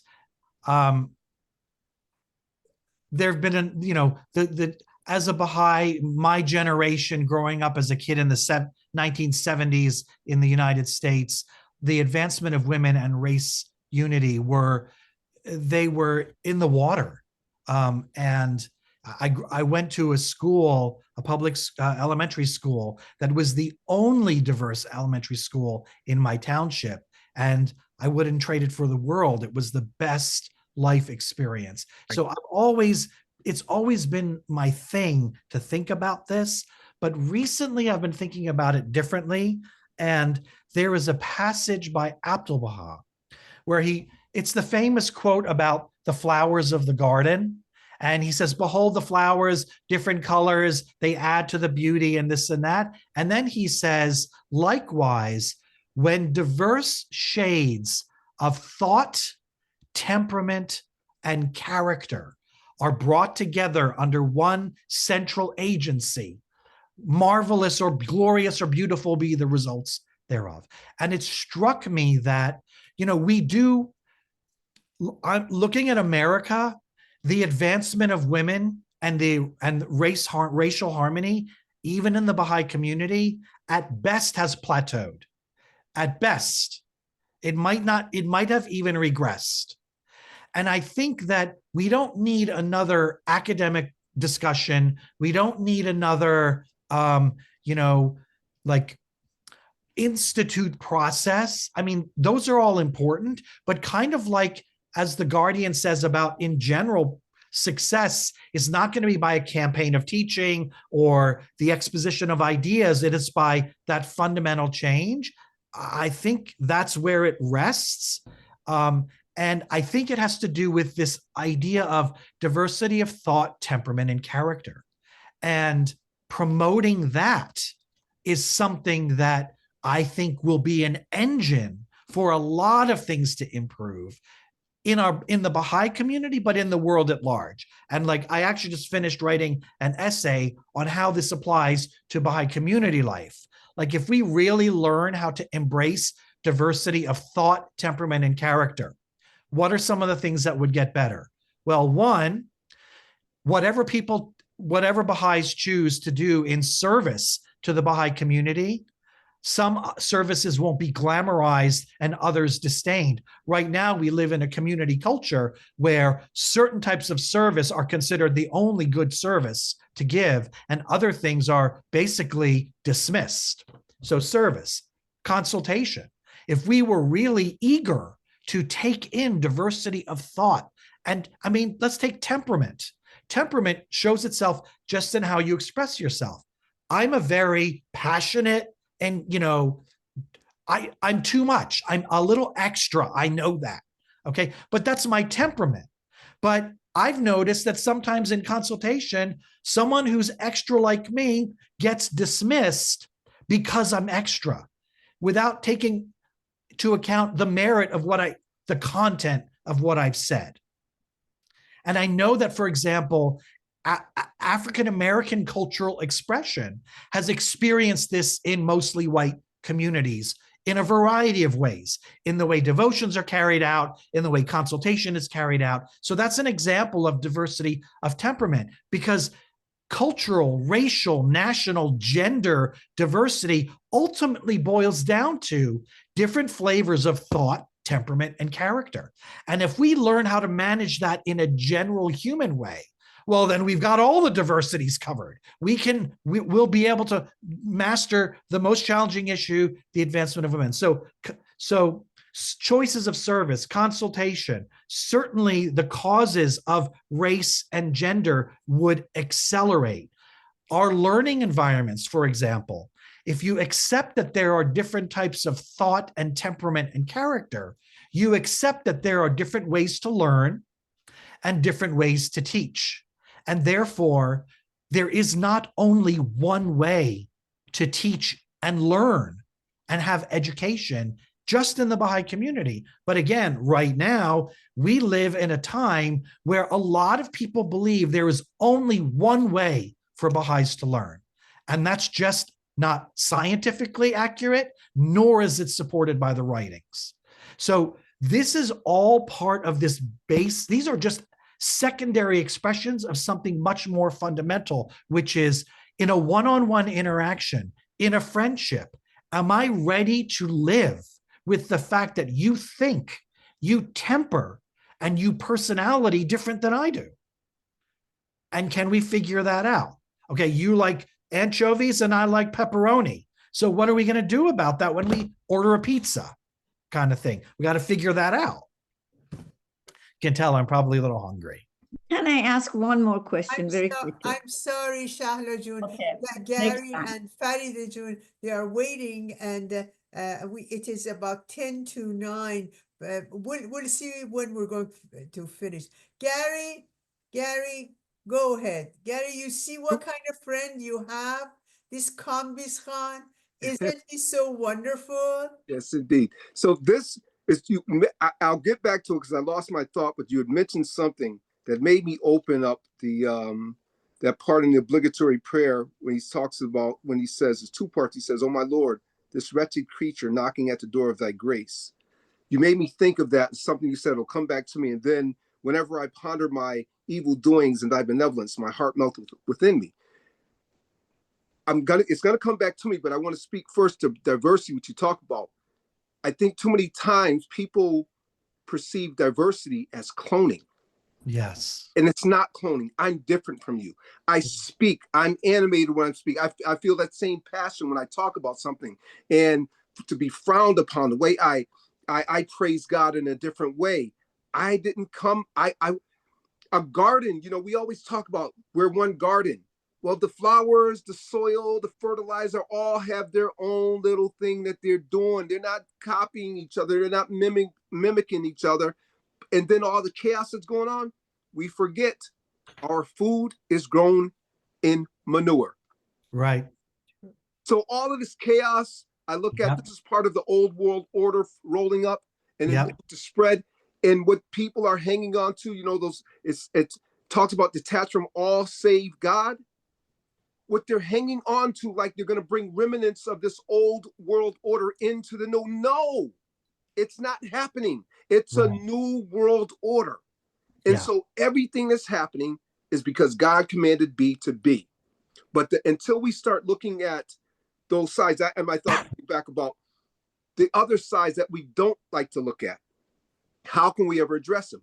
How can we talk about the racism that exists within the community? We're in these spaces a couple hours a week, but you're in the world another 20 something hours. You're in these systems that perpetuate racism, and you think you're not infected by that. But we need to say it in a way where we all remain at the table. Right. Said, right. You like pepperoni? I like anchovies. Right. How can we all want pizza. Right. How do we dine together? Right. But we have to look at those sides and not say it's a cause of disunity. No, it's difficult, but this is part of the process. Absolutely critical. In fact, to reinforce what you just said, the indicator, the litmus test that diversity is happening in consultation is clash of differing opinions.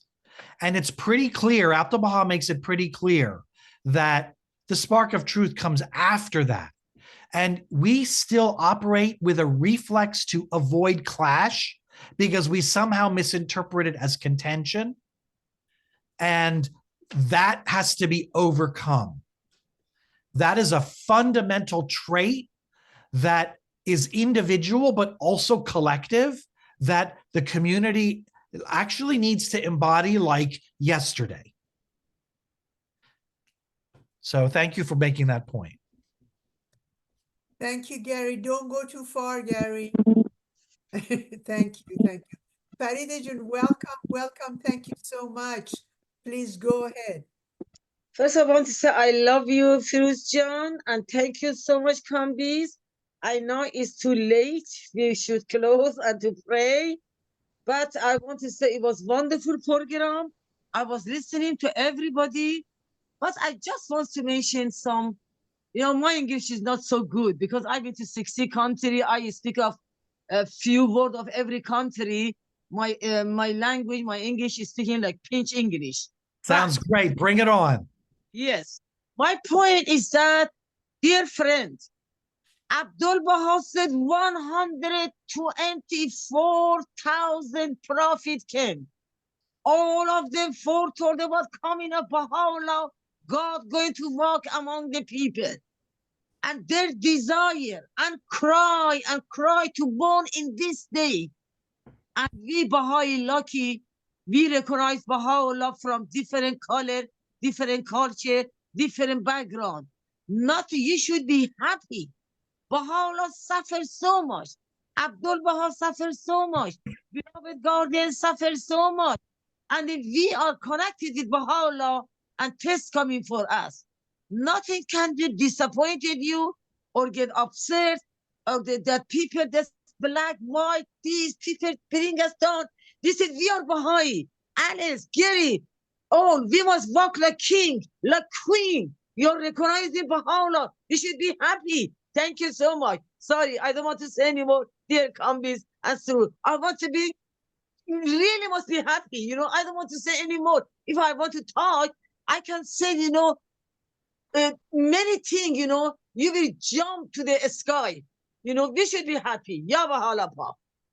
Farouk, I know I don't do this, but she made me think of this writing from Abdul Baha and from selections, and he says, from amongst all mankind, he hath chosen you, and your eyes have been opened to the light of guidance, and your ears attuned to the music of the company above, and blessed by abounding grace, your hearts and souls have been born into new life. Thank ye and praise ye God that the hand of infinite bestowal has set upon your heads this gem-studded crown, this crown whose lustrous jewels will forever flash and sparkle down all the reaches of time. To thank him for this, make ye a mighty effort and choose for yourselves a noble goal. Through the power of faith, obey ye the teachings of God and let all your actions conform to his laws. Thank you for that, beloved. Beautiful. Yeah. Oh, thank If I can actually just visit this point of happiness, about happiness, it is, Abdu'l Baha says, joy gives us wings. And Baha'u'llah says, rejoice in the gladness of thine heart. And when I think about what that means, especially that second one from the hidden words, he's encouraging us to find the part of us that is inherently always happy. Now, that doesn't mean we pretend that we're not sad when we are. And it doesn't mean that happiness and sadness can't coexist. And we have passages from Abdu'l Baha where he talks about deeper happiness comes through the grief we suffer. And, you know, I remember being at a funeral. This was years ago. And I saw the aggrieved family because the father died much too young. The children were still young. And, you know, frankly, one of these pontificating individuals basically said, you should be happy. Don't be sad. He's in a good place. And what I wanted to say was, which I didn't because it wasn't my business, but what I felt was, when Baha'u'llah's son, Mirza Mehdi, died, would you have told Baha'u'llah, cheer up, man, he's in a good place? From a Baha'i theological point of view, Baha'u'llah is the king of that place. He knows all that. And yet Baha'u'llah grieved for months because of the death of his son. So there is the idea that it's either happy or sad is not accurate. And there is this phenomenon in the world at large that some think great, you know, positive and spiritual psychology thinkers call spiritual bypassing, which is the use of a superficial interpretation of a religious idea in order to detour around dealing with psychological issues. The Baha'i teachings are not about spiritual bypassing. They are about going head first into your, you know, when you look at the four valleys, one of the mystical works of spiritual progress, he says that the steed of this valley is conflict within yourself. So there are plenty of places where we are shown to see that the coexistence of legitimate fatigue, grief, anger, indignation, and joy, inspiration, virtue, ecstasy, and love, they can coexist. But we have to get better at letting them all sit at the same table at the same time in our hearts. But yes, the joy is what gives us the power to power through things. But that doesn't mean we pretend to ourselves. Wow, wow, wow. Leslie, why did you change your mind? Come back. This is a place for everyone to talk. Leslie, come back. No, I don't know what you mean changed my mind. You wanted to ask a question, you raised your hand. Am I going crazy? Oh no, I think I was it was like a pocket call. Sorry. Okay, no problem. Okay, that's fine. We're very glad you're here, and the comment you shared was very deep, and we appreciate it. Anytime people who have not asked questions, you would like to comment or ask question, it's 9 o'clock, but please, since Dr. Etemad doesn't look tired at all, we can continue our discussion. I'm so touched that I completely lost track of my my question and my comment. Anyway, friends, Sheila, please go ahead. Hi, this is Sohela. Sohela, I'm sorry. Yeah, Kambeze John, like Awesome. always, wonderful. Thank you so much. Two questions I had. What do you think about changing? Recently, I'm thinking about more as a trying to be peaceful rather than happy, because as you said, happiness and sadness come one after another, but the peacefulness, if I be able to keep my peaceful inner being, regardless of the situation. What do you think about that? I think words like happy, sad, let's just take happy or love. They have a lot of different usages. And even the Guardian admits that because different translators translated different things from Al-Baha that haven't all been standardized, even in our Baha'i literature, the same word has been used for different concepts, and the same concept has been translated into different words. So happy, there is happiness that comes from the soul, and there is happiness that is a psychological, a mind phenomenon. And there is even physical happiness. They are not necessarily look the same. So spiritual happiness might look more like the peace you are referring to, whereas happiness like smile and tingly in the body and all of those things, that might mean something different. We can be happy or peaceful or content and joyful in our connection with the universe and our creator and the light that was within us, and still not be emotionally happy or physically happy. And so part of it is separating those ideas out. Like, I love God, I love my daughter, and I love chocolate ice cream. But those are three different types of love. And like knowing the difference is what's important. Thank you. Yeah.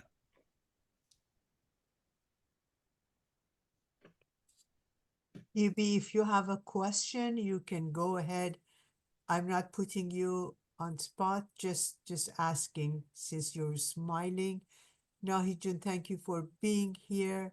Friends, are there any more questions? It's 9:01. We can continue for longer. We want Gary to say a prayer. Oh, yeah, that is a given. I've been asking him not to go far because of that. I don't see Gary. Yeah, okay, Gary's here. No, we won't let Gary go. There are people who stay, and Gibby John, if you want to contribute to the prayer, a French prayer, in case you like it, later on when we get into the prayers, or any question, anything you want to share or contribute, Gibby, this is your own home. You know that. I'll say a French prayer later. You let me know Yes, when to do it. sure. Thank you so much. Thank you. Appreciate it. Thank you. Isabel, go ahead, please. You're muted, Unmute. Isabel. We won't be able to hear you. Unmute. Sorry, thank you. I forget. I'm always muting myself. I just wanted to say something about the interaction of people. We've been talking a lot about interaction with people of all different backgrounds. I just want to say that also goes with religion. I was very fortunate. My mother used to take me to every church in our community, every religion, every temple.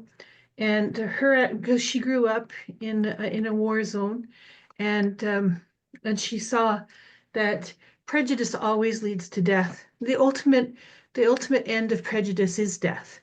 It's death of culture, death of people, death of language, death of that's the ultimate goal of all prejudice. Because as soon as somebody says, I have more value as a human being than you have, then what they're saying is you're expendable. So what is expendable? Expendable is death. So I'm very grateful to my mother because she grew up in a regime and she grew up in a war zone, and and it was trauma for her, and it was traumatic for her entire life. And she tried to protect us from that. And one of the things that she did was she took me, as I said, to every religious house in our community, from United Universalists to the Ukrainian Orthodox to Pentecostal to whatever. And her attitude was learn and make up your own mind.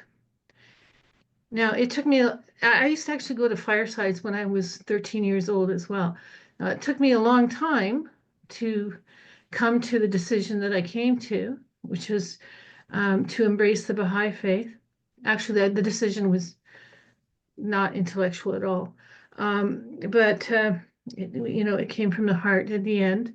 But I just want to say that those interactions were very valuable to me. And I don't think that anybody should limit themselves or their children from interaction with people from all backgrounds. There's always something to learn from everybody. And I was conveying to some other friends when I lived in Vancouver. I used to go to the Buddhist Dharmadhatu on Thursday night. On Friday night, I went to Shabbat with a friend of mine who shares Shabbat with, she was a conservative Jewess. On Saturday, I'd go to Baha'i firesides, and on Sunday, I would go with my Christian friends. And I didn't lose anything by doing that. In fact, it was very enriched life. When I'm looking back now, I'm 69 now, so I'm looking back, and I'm pretty happy with my decisions because of all those things that I was exposed to. So grateful, and I'm also very glad in the Baha'i faith that I can pray for my parents. Yeah. So, anyways, I just wanted to say that. I was not to give background on myself, but just to talk about the usefulness of those practices. Definitely. And that's all. All right. Thank so you. much. The friends can look at the chat. Jane put the difference between happiness and joy by Reverend Jim Rigby. Please go ahead and read it. I'm wondering if there are any other comments or questions. Are you tired? Yes. Nigel, are you tired? Yes. I I, had a long day. So Okay, I have not- a comment for Bruce. Yes, Gary. Gary is my spiritual brother, and he is one of the most wonderful people that I have had the opportunity to meet. Gary, go ahead, please. One of the things that I've been thinking about a lot lately is the power of unity and our individual acts with another person or a group of people whenever there's some level of unity, there is a spiritual effect way beyond the immediate sources. And here's a quote that is, you've heard often, but I find this quote is very deep. He who is the day star of truth beareth me witness. So powerful is the light of unity that it can illuminate the whole earth. The one true God, he who knoweth all things himself, testifieth to the truth of these words. Yes. And another thought that I've been having is how the beloved Baha'u'llah, how God and Baha'u'llah, how they think about us when we arise and takes those steps of unity, take those steps connecting with other people. And here's the words of the Blessed Beauty for all of us that arise. This is what he says. O Lord of all being and the desire of all creation, listen to what he says about you.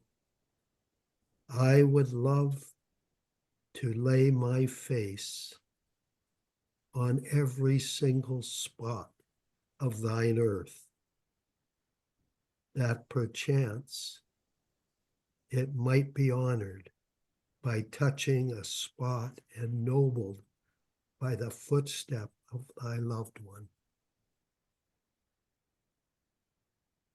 That's what the Blessed Beauty says about you.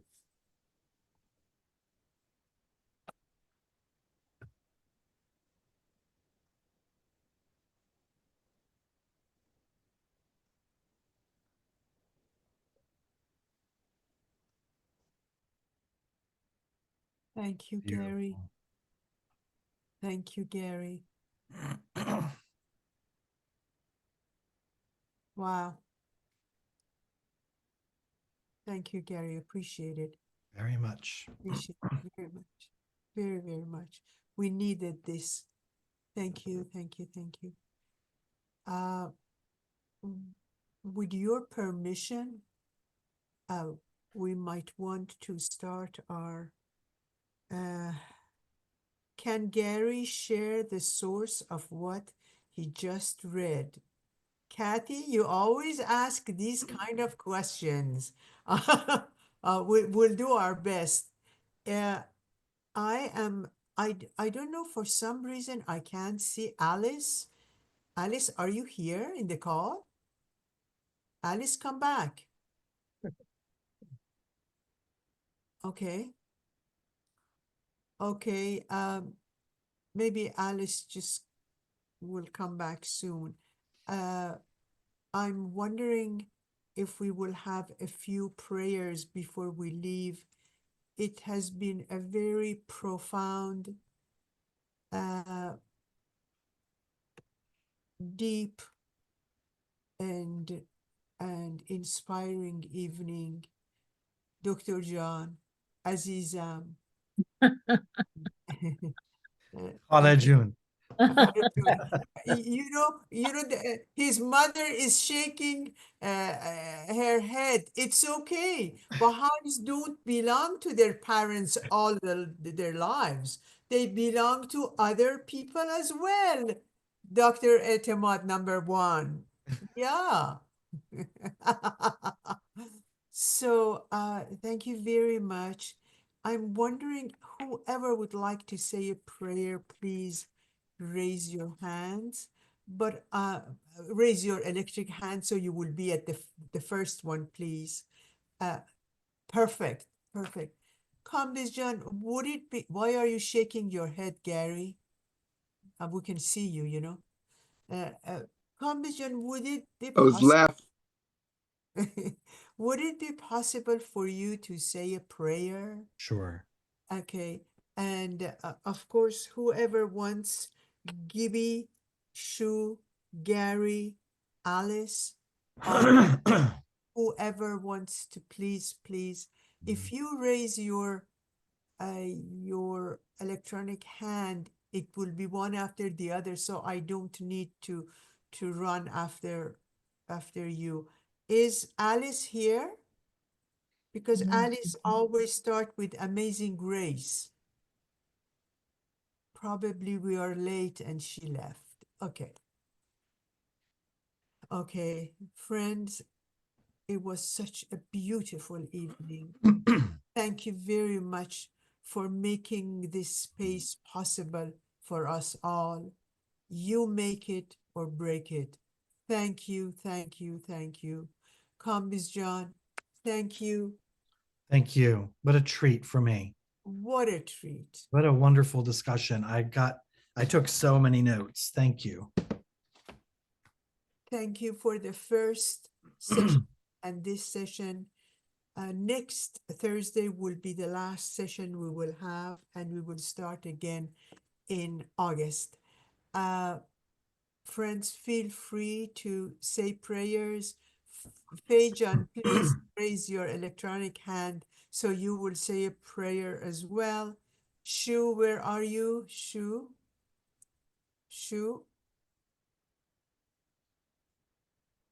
Okay. Yes, I'm here. Perfect. Could you raise your electronic hand, please? You know, you can't come here and not say prayers. Sure. Okay. We want to see your face too, by the way. Gibby, if you feel like it. Thank you. Gary, will you kindly go after Gibby? And then after Gibby, we will all go one after the other. Gibby is the guest of honor always. So Gary, may I ask you, please? I will ask Gibby to go first. Gibby, go ahead, please. Thank you, dear sister. Oh, pardon. Oh Dieu, rafraîchis et réjouis mon esprit. Purifie mon cœur. Éclaire mes facultés. Je remets toutes mes affaires entre tes mains. Tu es mon guide et mon refuge. Je ne veux plus m'abandonner à la tristesse ni au chagrin. Je veux rayonner de joie et de bonheur. Ô Dieu, je ne veux plus me laisser envahir par l'anxiété ni accabler par les tourments.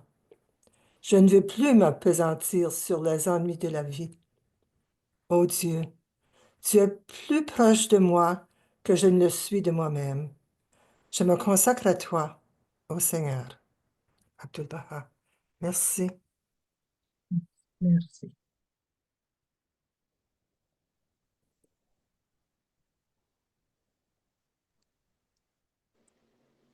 And I'm going to find your email as well because I have a presentation on PRJ tomorrow I'd love for you to be in attendance of.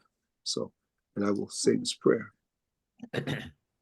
Aloha, aloha, aloha. Aloha, aloha, aloha. Aloha, aloha. Soon will all that dwell on earth be enlisted under these banners. Soon will all that dwell on earth be enlisted under these banners. Yabaha'u'apa, Yabaha'u'apa, Yabaha'u'apa, Yabaha'u'apa.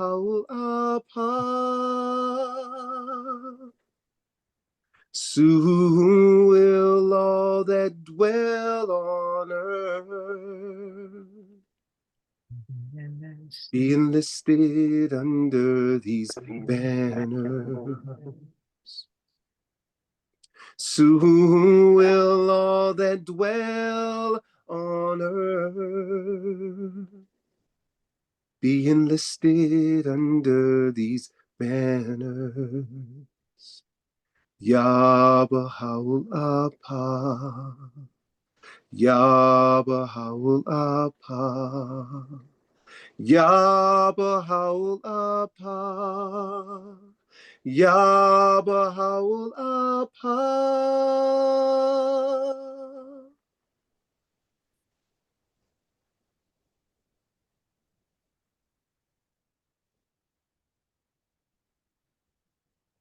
O divine providence, this assemblage is composed of thy friends who are attracted to thy beauty and are set ablaze by the fire of thy love. Turn these souls into heavenly angels. Resuscitate them through the breath of thy Holy Spirit. Grant them eloquent tongues and resolute hearts. Bestow upon them heavenly power and merciful susceptibilities. Cause them to become the promulgators of the oneness of mankind and the cause of love and concord in the world of humanity, so that the perilous darkness of ignorant prejudice may vanish through the light of the Sun of Truth. This dreary world may become illumined. This material realm may absorb the rays of the world of spirit. These different colors may merge into one color, and the melody of praise may rise to the kingdom of thy sanctity. Verily, thou art omnipotent and the Almighty. Abdul Baha.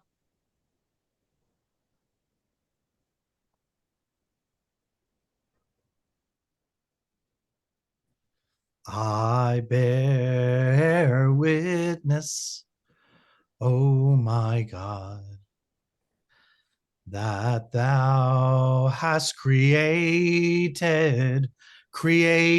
me to know thee and to worship thee. I bear witness, O my God. I testify at this moment to my powerlessness and to thy might, to my poverty and to thy wealth. I bear witness, O my God. There is none other God but thee, the help in peril, the self-subsisting. I bear witness, O my God. I bear witness, O my God.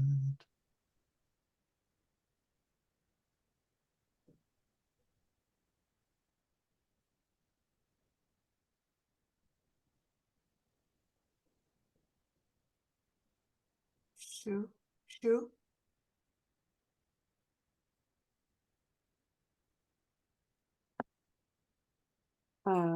I'll say an evening prayer. 我的上帝，我的主宰，我所向往的目标啊，这恳求着你照顾与保佑的仆人，盼望歇宿于您恩典的庇护中，并安睡在你仁惠的福祉下。我的主啊，我请求你以您那永不睡眠的眼睛来守护我的双目，免得我离你而他谷。洞开我的灵魂之窗，好让我觉察您的真相，并遥望您启示的地平线。你是那显现神威，以致全世者亦望而生威的尊者，除你之外别无上帝。您是全能者，驯服万象者，独尊者。巴哈欧。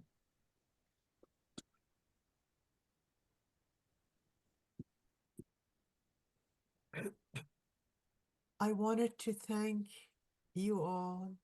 Frank, Wilf, although we didn't see you this time, but next time, please show your face. Neely John, thank you so much for sharing tonight with us. Shahla Khanum, iPhone number 2, NADER. Is it Nader? Thank you for being with us tonight. Sylvia and Gary, we love you. Thank you for supporting this endeavor from the first session till now. Appreciated. Malijan, thank you.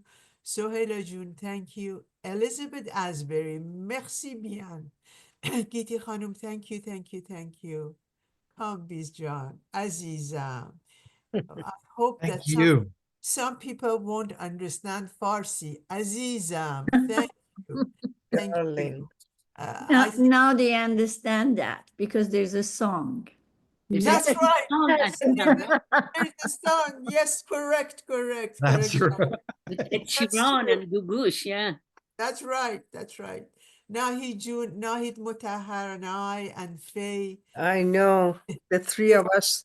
10 years ago, we served at the 10 years, right. yeah, At Baha'i World Center, yeah, right. yeah, it's Wow. 10 years ago. It's been a long time, really. I know. Wonderful to see you, Nahid. Yeah, good to see you too, Faye. Yeah, Of course, really. Furuz, yes, Yeah. yeah. As Furuz. It was a wonderful experience, yeah. Wonderful. Yeah. Thank Good you. One of a kind experience. It was one of a kind. And Yeah. these friends took care of me so beautifully. I will be forever indebted to them. Gibby, love you and love you and thank you for everything. Mali June, Dr. Magharibi Aziz, Roya June, Isabel, come back. Isabel, every single week, come back.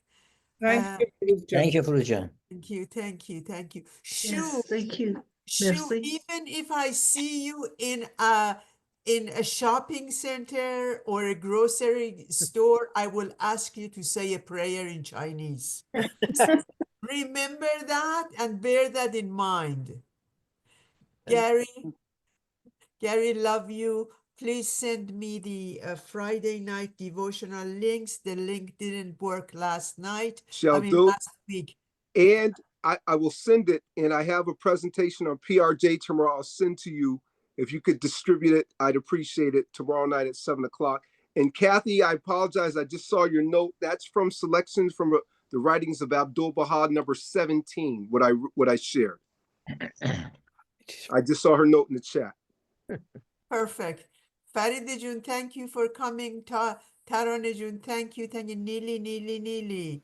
And Shahla Khanum, all of you, Ziba Jun, Jiva, Simen Jun, all and all, Shahla Jun, Istia Azizam, and the mother. The mother. Yeah, Mother.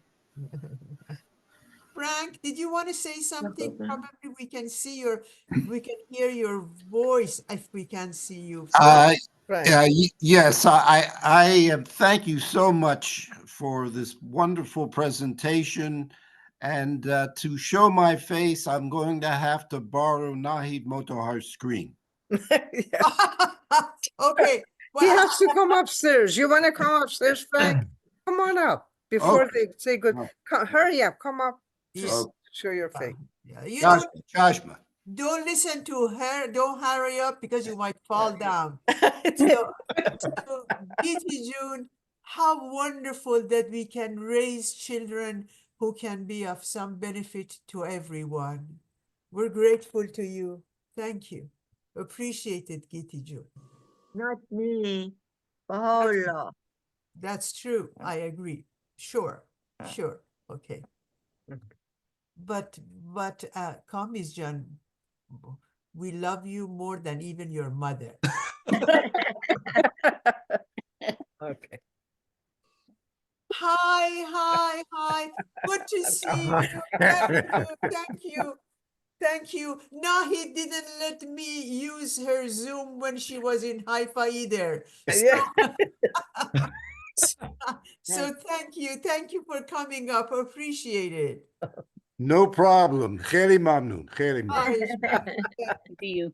Thank you. Thank you all. Appreciate it. Okay. Gary, love you. I can't say goodbye, but it seems you should. Earlier. It's a broken one? Are you talking to Mishu or are you? I'm so sorry. No We problem. have chicken.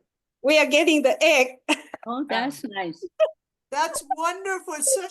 Such an amazing, organic egg experience. I saw 5 earlier. I saw the one was bloody. Maybe we have little chick. Now we only have 4. Maybe they eat one. I wish I could be your neighbor so I could borrow your eggs. That's right. That's right. Organic eggs. Thank you all. Good night. Good night. Thank you. Love you all. Aloha. Aloha. Good to see you. Thank you. Bruce. Good to see everybody. Thank Bye. Thank you. Faiqe Khanum, how is your brother and your sister and your family? They're okay. My brother is in Texas right now. He's just visiting, but he'll go back to Iran. Yeah, to Bandar Abbas. Oh. Bandar Abbas, right. But Is everybody okay in Bandar Abbas? He talked to all the friends. Everybody is okay. Yes. Yeah. Okay. He knew, but a lot of people he knew, a lot of his patients were affected. What about your sister and Mohandes Rahbin? They're in Tehran now. Yeah. Okay. Are they okay? They're okay. Yes. Yeah. Okay. Please say hello to all of them. I always remember them. Thank you so much. Thank you for asking about it. Thank you. It was so good to see you, Faye and Foruz, really. Good to see so you. nice to see you. عزیزم قربونت برم. مرسی مرسی که اومدی. Oh, sure. Thank you. Thanks. Now, John, you haven't changed a bit. Oh no, look at that. My white hair, I got old. You look exact the same, Faye. 10 years later, you look like both of you never aged. I'm the only one who aged in 10 years. But you two are exactly the same as 10 years ago. But do you need glasses? Sorry. Not for me, not for Ruth. Ruth hasn't changed. But it was yesterday. I can't believe it. 10 years has passed. I know. 10 years, yeah. 10 years. I can't believe it. Wow. Yeah, unbelievable. Anyhow, that was quite an experience over there. So 2.5 years. That's right. I let you go. Good to see you. Thank you so much. Bye. Bye. Thank you. Bye. Thank you. Neely, are you there? Thank you for. Thank you. Thank you. Neely, دو کلمه حرف بزن ببینم اونجایی. Okay, that's fine. Thank you everyone. Much love. مرسی خیلی ممنون. بسیار عالی بودین فایرساید. مرسی. چه ناطق خوبی. چه خیلی خوب بود همه چی. You never get tired of listening to him, really. He's wonderful. Yeah. I never remember to stop the recording. This is terrible. But anyways. Take care. Bye. Bye. You too. Bye. You can erase the extra, yeah? That's right. That's right. I'm sure. Take care. Bye. Bye. Bye-bye. Thank you.